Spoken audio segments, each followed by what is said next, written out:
யாரெல்லாம் எனக்கு ரொம்ப உடம்பு சரியில்லைங்க சார் அப்படின்னு சொல்ற எல்லாருமே நைட் 11 மணிக்கு தான் வழிபாடு பண்றாங்க. இந்த வழிபாட்டுக்கு மிகப்பெரிய சக்தி இருக்குது. அப்ப கேட்குற எல்லாமே கிடைக்குது.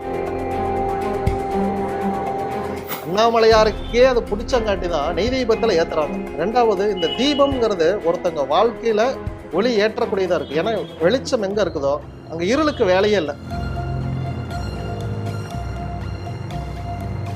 இந்த கார்பன் மோனாக்சைடுல இருந்து இந்த நெய்யை கலந்துட்டீங்க அப்படின்னா H2O உருவாயிரும். இந்த ஃபார்முலாவையே நம்ம இந்து தர்மத்துல இயல்பாகவே இருந்துச்சு.